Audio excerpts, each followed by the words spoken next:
Fishing. इस बार छुट्टियों में सिर्फ फिशिंग करूंगा। वैसे सर आप जा कहाँ रहे हैं? ऋषिकेश के पास एक जगह है शिवपुरी, वहीं जा रहा हूँ। क्या जगह है दया? पहाड़ों के बीच से झरना बहता है। पहले ट्रेकिंग करूंगा, फिर मछलियां पकड़ने के लिए कांटा फेंक के बैठ जाऊंगा। अरे यार, इस जगह पे मछलियां है भी या नहीं? लगता है पूरे दिन ऐसे ही निकल जाएगा। तू क्या सोचता है मछली तेरा इंतजार कर रही है यहाँ पर? थोड़ा सब्र रख यार।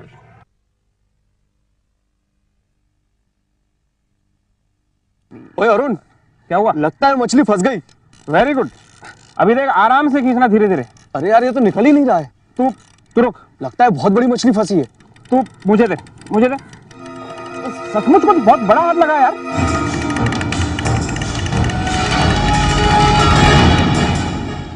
वापस कब आओगे? 10 दिन में आ जाऊंगा। यानी कुछ काम होगा तो मैं तुम्हारे मोबाइल पे फोन कर दूंगा।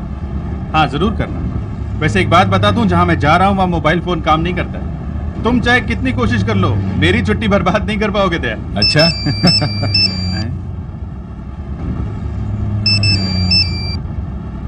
Hello, inspector Abhijit.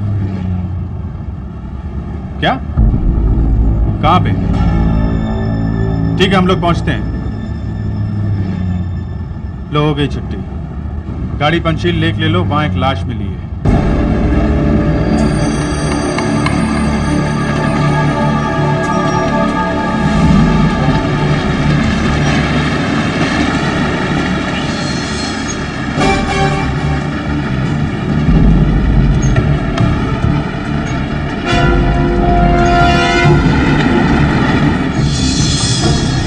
उड़ा और ऊपर उड़ा।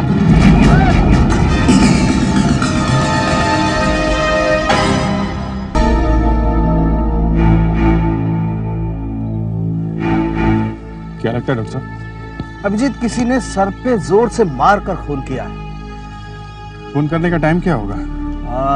कल रात 10-11 बजे के करीब। और खून करके किसी ने लाश को तुरंत पानी में फेंक दिया है। अच्छा हुआ हमें समय पर खबर मिल गई, वरना लाश पहचानना बहुत मुश्किल होता। बाय द वे, तुम तो छुट्टियों पर जाने वाले थे ना? अरे जाने वाला था डॉक्टर साहब, और अब क्या? अभिजीत आ दे। लाश के पास से ये 2 चीजें मिली हैं। ये शराब पीने का परमिट, जिसपे नाम और पता लिखा हुआ है, रविंद्र कात्रे, 12 बसंत अपार्टमेंट, बसानी रोड, खार वेस्ट। और दूसरा ये टोकन।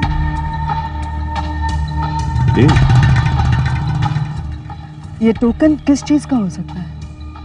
शायद किसी पार्किंग लॉट का, या फिर किसी दुकान का। एक काम करो आशा, ये टोकन संभाल के रखो, इसे बाद में देखते हैं। पहले पुलिस होने का सबसे मुश्किल काम करके आते हैं। इसके घर वालों को इसकी मौत की खबर देनी होगी।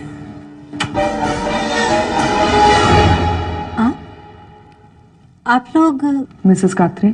जी हाँ, मैं शिल्पा कात्रे। वो आपके पति की तस्वीर है? जी हाँ, लेकिन वो तो इस वक्त घर पर नहीं है। आप लोग? मैं इसे भी प्रद्युमन, सीआईडी से।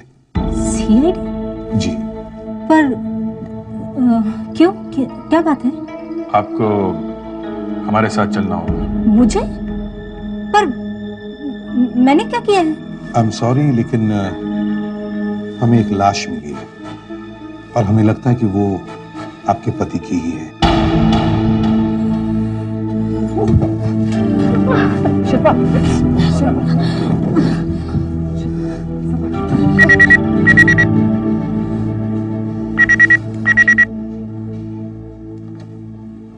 हेलो रविंदर, कहाँ है तू? पूरी रात तेरा। देखिए, ये रविंदर नहीं है। आप कौन बोल रहे हैं? मैं उसका बॉस। आप कौन? मैं इंस्पेक्टर अभिजीत, सीआईडी से। रविंदर की मौत हो चुकी है। क्या? एक बात बताइए। हेलो हेलो, शिल्पा, रविंदर के ऑफिस से फोन था। Are you okay?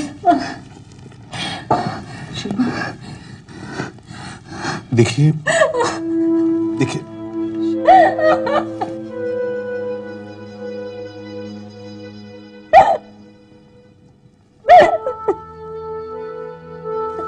देखिए, आई एम सॉरी। लेकिन हमें पूरा यकीन है कि वो आपके पति ही हैं।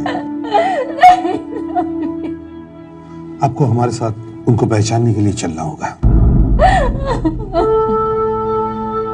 बस अभी नहीं, जब आप चाहेंगे तब चलेंगे। पर ये सब हुआ कैसे? उनका खून हुआ है।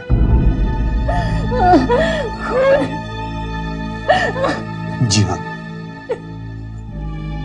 मुझे पता है ये सही वक्त नहीं है, लेकिन हमें आपसे कुछ सवाल पूछने हैं।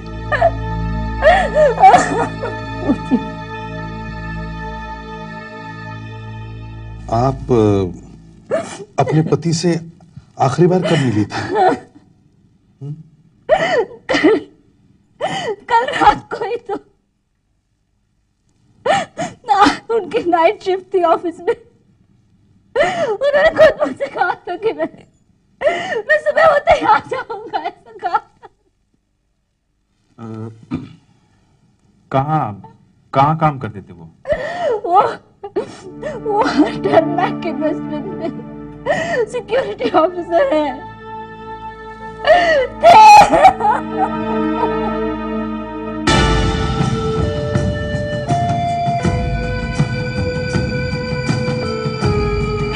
यही कहीं होना चाहिए। सर यही है, टर्मैक इन्वेस्टमेंट्स।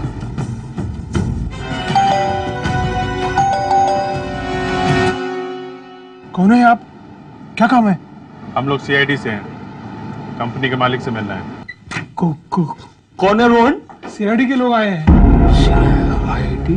जी हाँ, मैं एसीपी प्रद्युमन। आप कौन है? आपका नाम क्या है? महेश। अभी थोड़ी देर पहले मेरी आपसे फोन पे बात हुई थी ना? मुझसे? जी हाँ, आपने रविंदर के यहाँ फोन किया था, मगर बीच में फोन काट दिया था आप। हाँ, वो आप लोगों ने बात ही कुछ ऐसी की थी कि, लेकिन रविंदर सचमुच? जी हाँ, उनकी मौत हो गई है। किसी ने उनका खून किया है। खून? आपका क्या बिजनेस है मिस्टर महेश? वो हम लोग इन्वेस्टमेंट काउंसलर से। आप कौन है? मैं पार्टनर हूँ इस कंपनी का, रस्तोगी। हम लोगों को ये बताते कि उनका पैसा किस किस जगह पर कैसे कैसे लगाना चाहिए जिससे उनका फायदा हो। आप तीनों इन्वेस्टमेंट काउंसलर हैं? हाँ। लगते तो नहीं है सर। कल रात रविंदर अपने घर से यह कहकर निकला कि उसे ऑफिस में कुछ काम है। क्या आपका ऑफिस रात में भी खुला रहता है?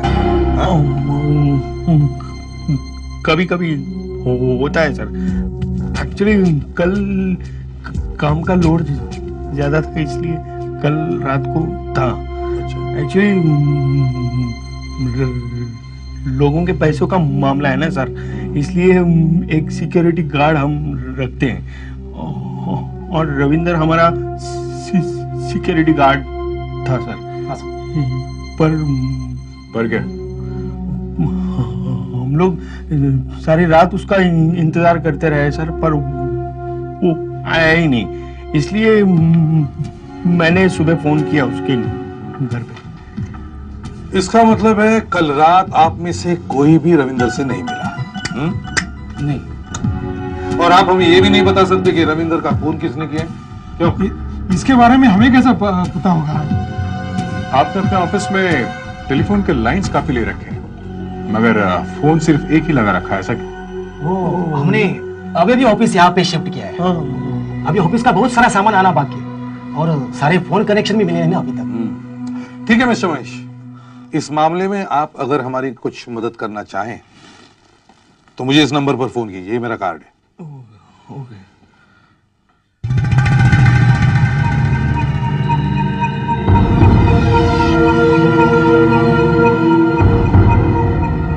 बड़ा अजीब ऑफिस है, इतने सारे टेलीफोन पॉइंट्स हैं मगर एक ही टेलीफोन है।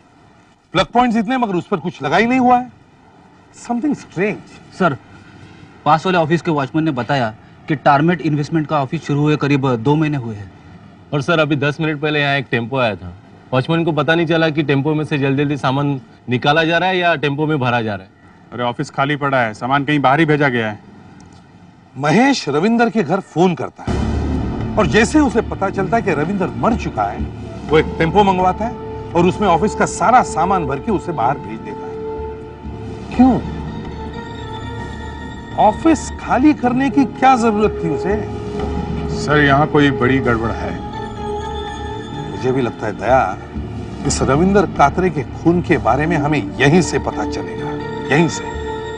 अच्छा सुधाकर फ्रेडिक्स, तीनों ऑफिस पर कड़ी नजर रखो, अगर जरूरत पड़े तो इन लोगों का पीछा भी करो, मगर हमेशा एक आदमी यहीं रहेगा।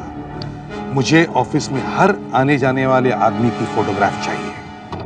सर ये सारे लोग महेश को उसके ऑफिस में मिलने आए थे। जब ऑफिस बंद करके वो घर चला गया तो हमने उसके घर पर भी नजर रखी सर। सर ये महेश का घर है। कुछ लोग उसे घर पे भी मिलने आए थे, जैसे कि अभी वो पिछला फोटो दिखाना। ये नहीं, और पीछे। इस आदमी को मैं जानता हूं सर, ये मन्नूलाल है। मन्नूलाल? हाँ, मैं इस आदमी से तब मिला था जब मेरी ड्यूटी नाना चौक में थी सर। ये बहुत बड़ा जुआरी है, ये खुद जुए के अड्डे चलाता था। बहुत बड़ा काम है इसका। जिस चीज पर भी शर्त लगाई जा सकती हो, जुआ खेला जा सकता हो, सब होता था इसके अड्डे पर। मैचेस, रेसेस, स्टॉक मार्केट, यहां तक कि आज बारिश होगी या नहीं, इस पर भी जुआ खेलते थे ये लोग। नाना चौक से तो इसके सारे अड्डे बंद कर दिए थे। अब लगता है इसने इस एरिया में अपना धंधा शुरू कर दिया है। जल्दी से जल्दी इस महेश के ऑफिस पर और घर पर रेड करो। हाँ महेश जी, आपके घर की तलाशी लेनी है हमें। हाँ, मेरे घर की तलाशी? मैं तो बाहर गाँव जा रहा हूँ। इस बार हम आपको अपने साथ लेके जाएंगे। मुंबई का मौसम पसंद नहीं आ रहा है? कहाँ जाने की तैयारी हो रही है?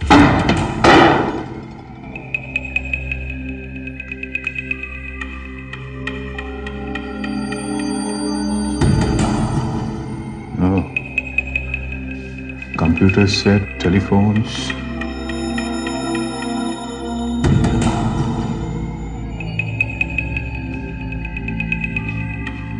अंदर एक कमरे में बहुत सारे टेलीफोन, टेलीविजन और कुछ कंप्यूटर सेट्स पड़े हुए हैं। जरूर इन लोगों ने ये सब टारमैक इन्वेस्टमेंट के ऑफिस से लाकर यहाँ रखा है। इसके मोबाइल फोन पर भी बहुत सारे लोगों के मैसेज हैं, सब अपने पैसे के बारे में पूछ रहे हैं। सर ये रजिस्टर देखिए, इसमें उन सारे लोगों के नाम लिखे हैं जिन्होंने महेश के पास जुए में पैसे लगाए थे। तो मिस्टर महेश, ये है तुम्हारा असली धंधा? लोगों से पैसे लेकर जुए का अड्डा चलाते हो हैं? अब सारा माल अंदर करके शहर छोड़ के भाग रहे हो। सब मेरी जान बचा के भाग रहा था सब। क्या बताऊं, मैं बहुत बड़ी मुसीबत में हूँ साहब। कैसी मुसीबत? मैं मानता हूँ साहब, मैं जुए के अड्डे में काम करता हूँ, लेकिन ये बड़े तालाब में साहब मैं छोटी मछली हूँ। बड़ी मछली तो वो मन्नूलाल है साहब। हाँ साहब, वो मन्नूलाल है ना साहब, बड़े बड़े लोगों के पास बेटिंग करवाता है और सारे पैसे वसूल करने का काम वो रस्तों की और रोहन करते हैं साहब। और ये सारे पैसे इकट्ठा करके ले जाने का काम वो रविंदर करता था। जिस दिन रविंदर का खून हुआ उस दिन भी वो पैसे लेके मन्नूलाल के पास जा रहा था। हाँ साहब, वो क्रिकेट मैच चल रहा है ना, बैटिंग का सीजन भी अच्छा है ना साहब, तो वो जा रहा था। कितने पैसे थे उसके पास? वो थे साहब 97 लाख। 97 लाख रुपए? हाँ साहब, और जिस किसी ने भी रविंदर का खून किया ना साहब, वो तो उसको लूट कर चला गया, लेकिन मुझे बर्बाद करके चला गया साहब। अब वो मन्नूलाल और सारे लोग मेरे पास पैसे मांग रहे साहब, मैं कहाँ से लाऊं साहब? इसका मतलब रविंद्र कात्रे का खून 97 लाख रुपए के लिए हुआ है। झूठ बोल रहे हैं आप लोग। एक मरे हुए आदमी पर इतना गंदा इल्जाम लगाते हुए आप लोगों को शर्म नहीं आती? देखिए, हम कोई इल्जाम नहीं लगा रहे हैं। जिन लोगों के लिए रविंद्र काम करता था उन्हीं लोगों ने हमें ये सब बताया है। मैं नहीं मानती। मेरे पति एक शरीफ आदमी थे। वो एक इन्वेस्टमेंट कंपनी में काम करते थे, किसी जुए के अड्डे पर नहीं। ये इन्वेस्टमेंट कंपनी तो सिर्फ एक दिखावा था। असल में आपके पति जुए के पैसे एक जगह से दूसरी जगह पहुंचाने का काम करते थे। आप क्या समझते हैं? आप ये बात कहेंगे और मैं मान जाऊंगी? अगर ये बात सच होती तो क्या हमारी इतने सालों की शादी में मुझे ये बात पता नहीं चलती? अगर आपको मेरी बात पर यकीन नहीं है तो आप जाकर उनके दोस्तों से पूछिए, आपको पता चल जाएगा कि वो कहाँ काम करते थे। शिल्पा जी देखिए, आप हमारी बात आराम से सुनिए। नहीं, आप मेरी बात सुनिए। मेरे पति एक शरीफ आदमी थे। उन पर इतना गंदा इल्जाम लगाने से ज्यादा अच्छा ये होगा कि आप लोग जाकर उनके खूनी को ढूंढें। महेश, मैं तुझे छोड़ूंगा नहीं। एक तो तुम मेरे पैसे खा गए, अभी मेरे पीछे पुलिस लगा दी। ये तूने अच्छा नहीं किया है। मैंने क्या किया? अच्छा, अरे क्या क्या किया मैंने? ये सीआईडी तुम तक अपने आप पहुंची है। क्यों, आपस में सलाह वला हो गई? क्या सोचा है तुमने? सच सच बताओगे या नहीं? क्यों? अब हमारे धंधे के बारे में आपको सब पता चल ही चुका है। अब और क्या जानना चाहते हैं आप? यही कि रविंद्र कात्रे का खून किसने किया है? ये हमें क्या पता? सिर्फ आप लोग जानते थे कि रविंद्र कात्रे अपने साथ 97 लाख रुपए लेके जा रहा है। हो सकता है पैसों की लालच में आप में से ही किसी ने। ये आप क्या कह रहे हैं सर? रविंद्र तो पैसे लेके मेरे पास आ रहा था, तो फिर मतलब मैं उसे क्यों मारूं? मैंने किसी का खून नहीं किया है। हाँ, आज तक किसी खूनी ने कहा है कि मैंने खून किया है? अभी तो हम तुम लोगों को जुए के अड्डे चलाने के जुर्म में अंदर कर रहे हैं, मगर बहुत जल्दी तुम में से एक खून के जुर्म में जेल जाएगा। ले जाओ इन्हें। सर, हम लोग तालाब के आसपास पूछताछ कर रहे थे कि शायद किसी ने खूनी को लाश तालाब में फेंकते हुए देखा हो। क्या पता चला? सर, वहां के लोगों से तो कुछ पता नहीं चला, पर वहां के पुलिस स्टेशन में किसी सोहन मिस्त्री ने कंप्लेंट लिखवाई है जो शायद हमारे काम आ सके। सोहन मिस्त्री? एफआईआर में जो लिखवाया है वे बोल देता हूँ। 18 तारीख की रात को मैंने जोरों से एक मोटर की आवाज सुनी। मोटर की? कार। मैंने बाहर आके देखा तो एक सफेद मारुति कार सीधी मेरे घर की ओर चली आ रही थी। मैं घबरा गया कि इतनी रात गए कौन हो सकता है। इतने में उस कार वाले ने अपनी कार सीधी मेरी फेंस में ठोक दी। मेरी फेंस तोड़ डाली और चला गया। वो आपने कार का नंबर नोट किया था ना? क्या है वो? MA0135। लास्ट के 2 नंबर में नहीं पढ़ सका था। आपको उस कार वाले का पता चला क्या? नहीं, उस कार वाले के बारे में अभी तक कुछ पता नहीं चला। जिसने मेरी फेंस तोड़ी है ना, उसको मैं छोड़ूंगा नहीं। एक एक पाई वसूल करूंगा, कह देता हूँ। हाँ, इनके घर के पास में से एक लाश मिली है, उसके बारे में इन्हें कुछ नहीं मालूम। बस अपने फैंस की चिंता हो रही है। सुधाकर सर। फैंस की फोटोग्राफ लो। Okay sir. अब वो मारुति कार ढूंढनी होगी।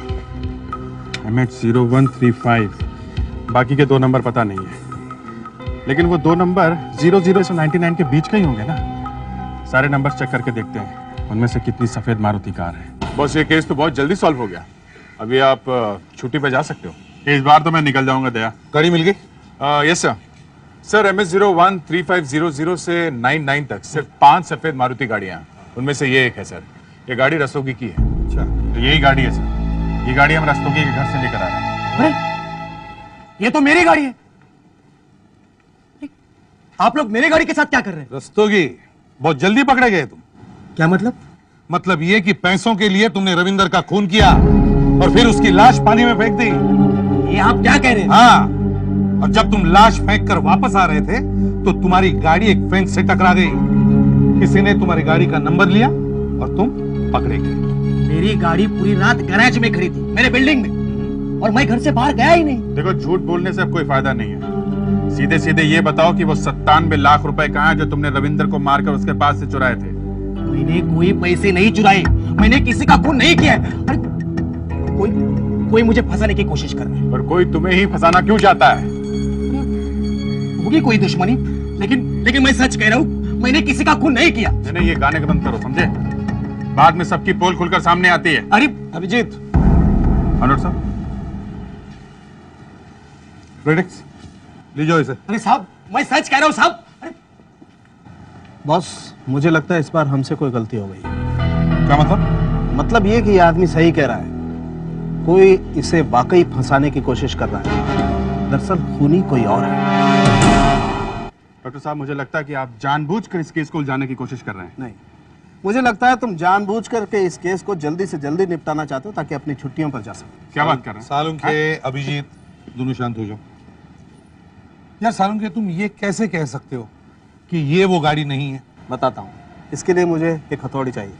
सुधाकर सर, हथौड़ी मेरे सिर पे मारेंगे क्या? नहीं, अपने सर पे मारूंगा। ये लीजिए। अभिजीत,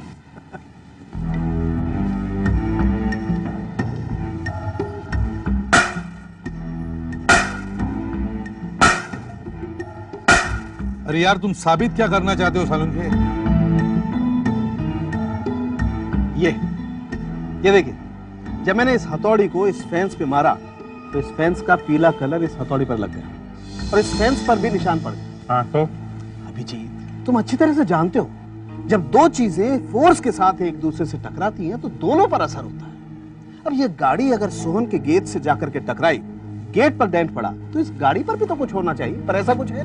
डॉक्टर साहब, हो सकता है कि उसने गाड़ी की डेंटिंग पेंटिंग करा ली हो। अभिजीत, इस गाड़ी को तुम गौर से देखो, इसमें कोई डेंटिंग पेंटिंग नहीं कराई गई और इसीलिए मेरा मानना है बॉस कि ये वो गाड़ी नहीं है। कोई जानबूझकर रस्तोगी को फंसाने की कोशिश कर रहा है, खूनी कोई और है।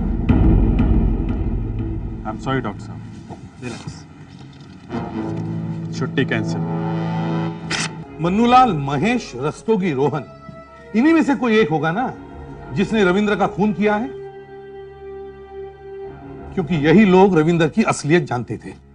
और सर, इन्हीं लोगों को यह भी मालूम था कि रविंद्र के पास 97 लाख रुपए हैं।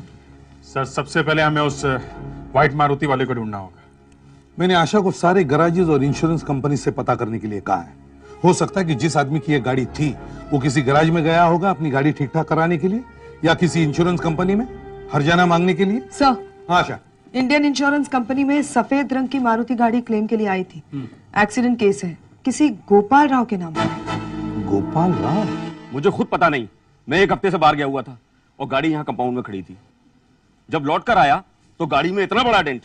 अब बताइए सर, घर में खड़ी गाड़ी को कोई मार गया, मैं क्या करता? वैसे आप गए कहाँ थे?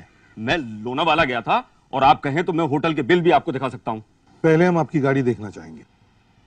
चलिए देखिए। बैठे बिठाए इतना बड़ा नुकसान हो गया और इंश्योरेंस कंपनी भी पैसे देने को तैयार नहीं है। वो लोग कहते हैं कि जब गाड़ी घर के अंदर खड़ी थी तो एक्सीडेंट कैसे हो गया।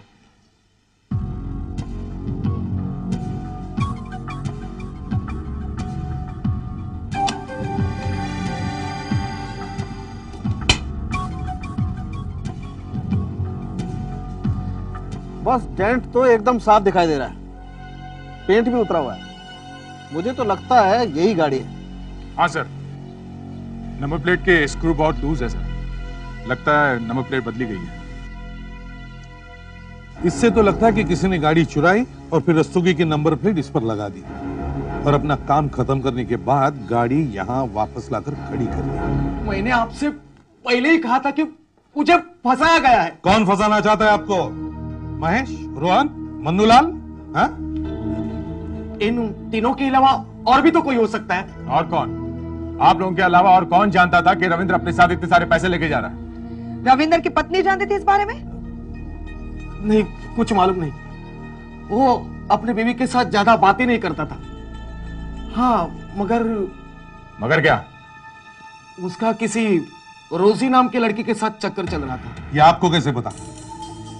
वो रविंद्र एक बार शराब के नशे में धुत था, तब उसने उसका जिक्र किया था, पर फिर वो बात टाल गया। इस रोजी के बारे में और क्या जानते हो तुम?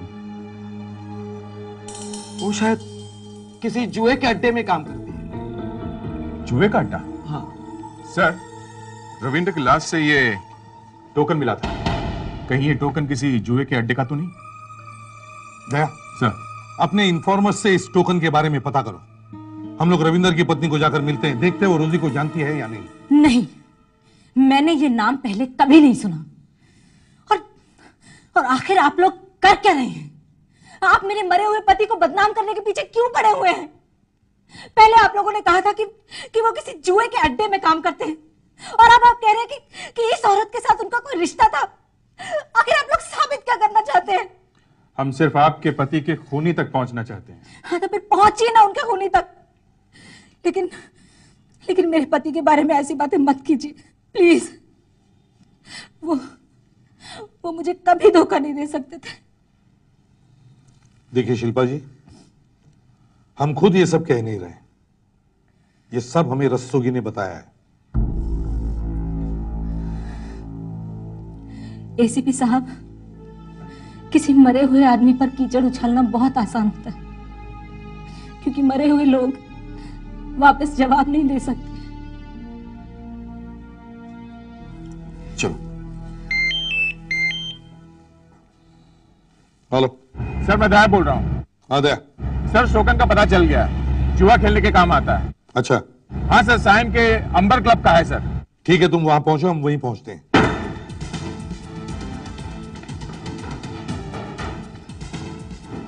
पकड़ो। अरे बोलो तुम, क्या है भाई, क्या चाहिए? ये काटना चलाता है? अरे नहीं साहब, ये तो मैं हाँ? ये क्या है? क्या ये? बता, ये क्या? अरे ये तो सब क्या ये? सब चीजें बाहर को सजाने के लिए। सजाने के लिए? सच्ची वाला है, मैं कुछ खेलता नहीं जी साहब। झूठ बोला तू। मारो साहब, गलती हो गई, आगे से नहीं करूंगा। रोजी यहाँ काम करती है? अब काम करती थी, लेकिन वो तो यहाँ से नौकरी छोड़कर कल ही चली गई। इसे पहचानते हो? साहब, मैं इसका नाम तो नहीं जानता, लेकिन हाँ, ये यहाँ आता बहुत था। रोजी इससे जानती थी? सर, ये तो मुझे नहीं मालूम, लेकिन हाँ, ये रोजी पर फिदा था। ये यहाँ जुआ खेलने कम और रोजी से मिलने ज्यादा आता था। ये रोजी रहती कहाँ है? सर, मुझे नहीं पता। बताओ। नहीं पता। बताओ।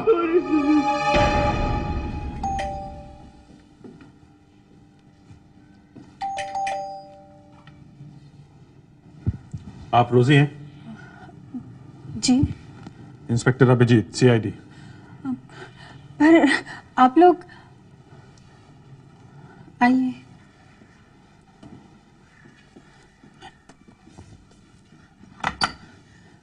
कहिए, कैसे आना हुआ? आप इन्हें जानती हैं?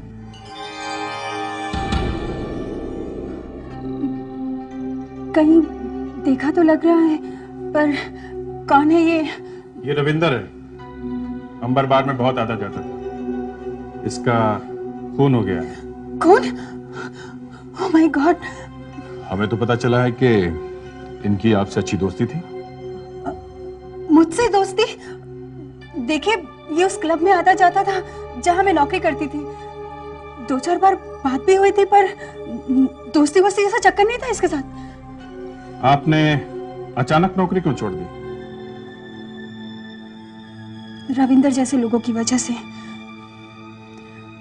ऐसे लोगों को देखकर हर वक्त मुस्कुराते रहना मेरे बस की बात नहीं है, इसीलिए नौकरी छोड़ दी।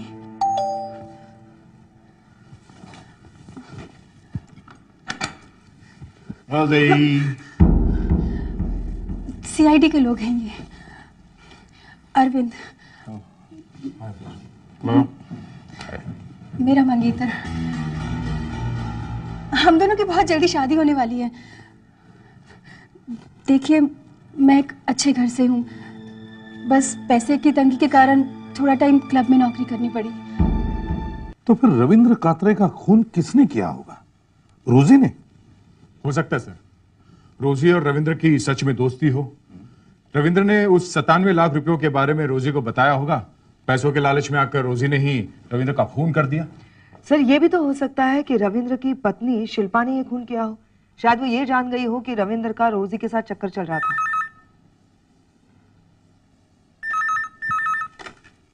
Hello, inspector Abhijit.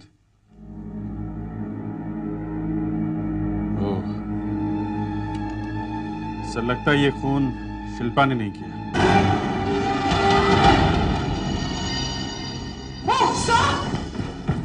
जल्दी उतारो उसे नीचे। हाँ सर।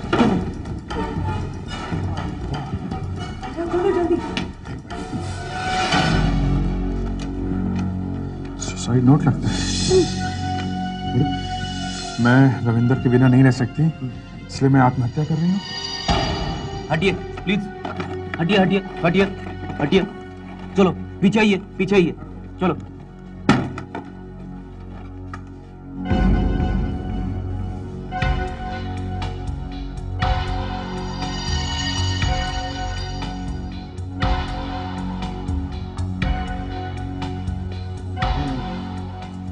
ये आत्महत्या नहीं है बॉस, ये खून है। खून? आशा, सुधाकर, अच्छी तरह से घर की तलाशी लो। देखो ऐसे कुछ मिलता है क्या, डायरी या नोट, जिससे हम शिल्पा की हैंडराइटिंग मैच कर सकें। जल्दी। डॉक्टर साहब, ये खून है, ये मानने की कोई खास वजह है?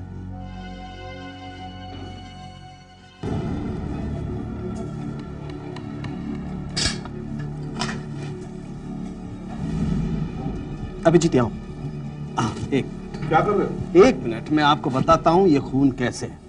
जरा इसे पकड़ो, आप इसे पकड़िए। अब इसे आहिस्ता से खींचिए। संभाल के? हाँ, कुछ नहीं होगा, आहिस्ता से खींचिए। गुड।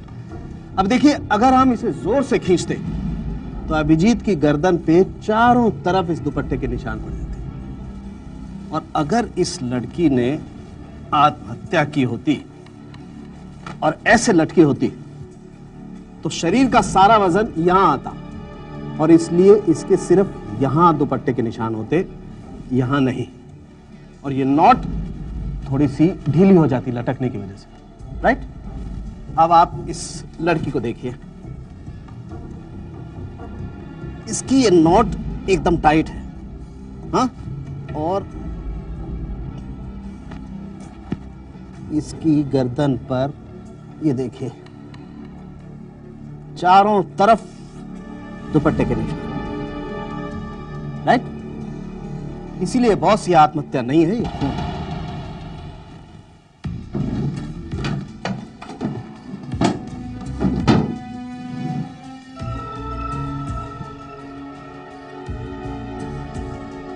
सर, ये डायरी मिली है, इसमें हर दिन की लॉन्ड्री और राशन का हिसाब लिखा है। शिल्पा नहीं लिखा होगा ना? सुसाइड नोट दो।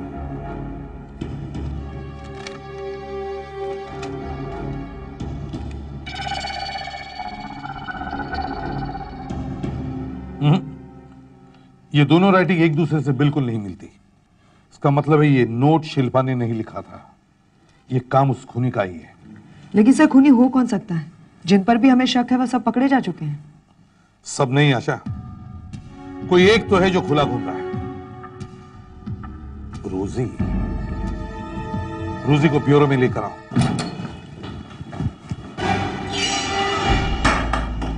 कहाँ गई होगी? एक्सक्यूज मी, ये रोजी कहाँ है? बाहर गई है शायद, उसके हाथ में सूटकेस था। अकेली थी? नहीं, उसके साथ एक लड़का था। कौन? अरविंद? पता नहीं क्या नाम है। Thank you. आंखें और बड़ी, गोल गोल, हाँ परफेक्ट, ये ठीक है। बाल और लंबे, और यहाँ होठ के पास एक काला। आशा, सर, जैसे ये आइडेंटिटी तैयार हो जाए, इसकी कॉपीज बनाना और सारे पुलिस स्टेशन और टेलीविजन चैनल्स पे भेज देना। Yes sir. तो ये तो समझ में आता है कि रोजी और अरविंद ने पैसों के लिए रविंदर का खून कर दिया होगा, पर शिल्पा का खून करने की क्या जरूरत थी? और शिल्पा का खून करके किसी को क्या फायदा होने वाला था? सर, हाँ सर, रोजी और अरविंद की आईडी टिकट बन गई है, ये देखिए। शिल्पा का खून क्यों हुआ, क्यों? एक बार फिर शिल्पा के घर चलते हैं।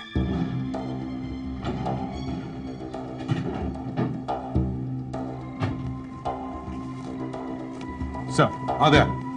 सब बड़ी अजीब बात है, पूरे घर में शिल्पा और रविंद्र का एक भी फोटोग्राफ नहीं है। अच्छा? और सर ये देखिए, यहाँ पर जो फोटोग्राफ था वो भी निकाला गया है। हाँ,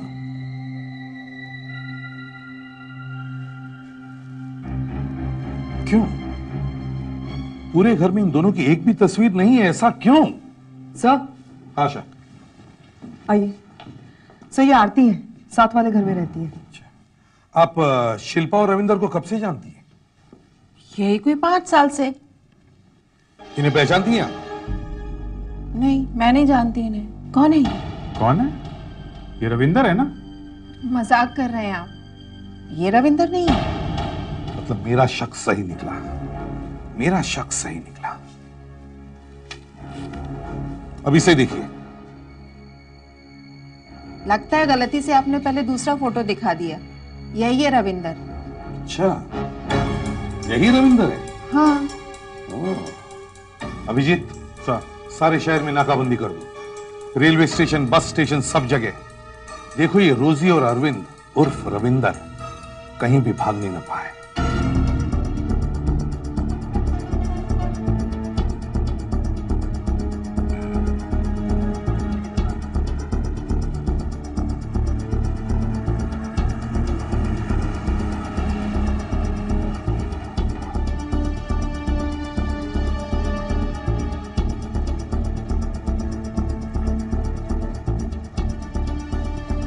एक कोल्हापुर का टिकट लेना।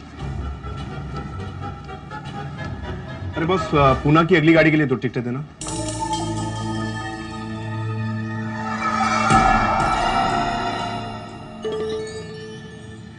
सर 2 घंटे के लिए कोई बसेस नहीं है, सारी बसेस फुल हो गई है। अच्छा, किसी भी बस में 2 सीट्स तो होंगी ना? देखिए ना प्लीज। नहीं साहब। देखिए जिस भी बस में अवेलेबल है प्लीज 2 टिकट्स दे दीजिए। देखता हूँ।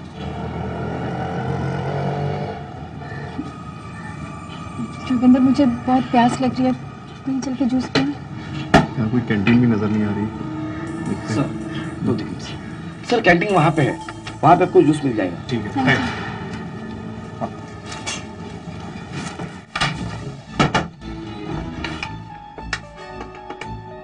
Hello, CID? बैठने की जगह भी नहीं। रविंदर मुझे बहुत डर लग रहा है, पकड़े तो नहीं जाएंगे ना? टेंशन ले रही हो? कुछ ही घंटों में मुंबई से बाहर होंगे और कुछ ही दिनों के बाद हम इस मुल्क से भी बाहर।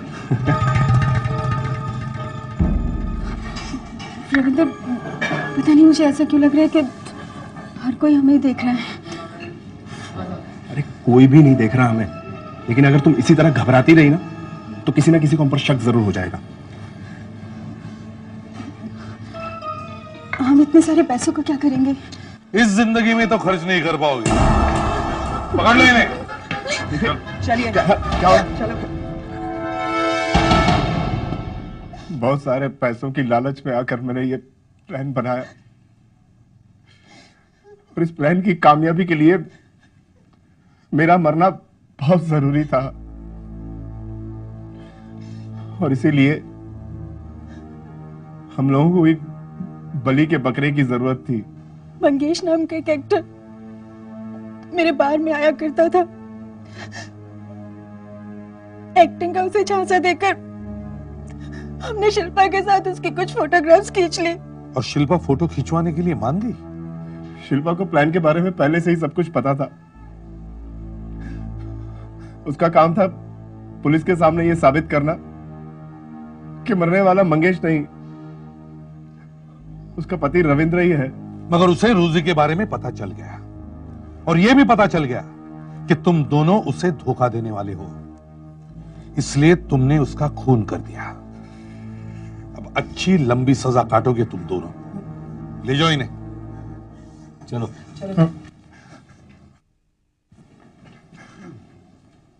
केस तो सॉल्व हो गया, अब तुम लंबी छुट्टी पे जा सकते हो। अब हाँ, अब कहाँ टाइम है सर? क्यों, क्या हो गया? ये लो। अरे डॉक्टर साहब टिकट? अरे सवाल मत पूछो, जल्दी से भागो, आधा घंटे में ट्रेन छूट जाएगी। लो। Thank you, thank you.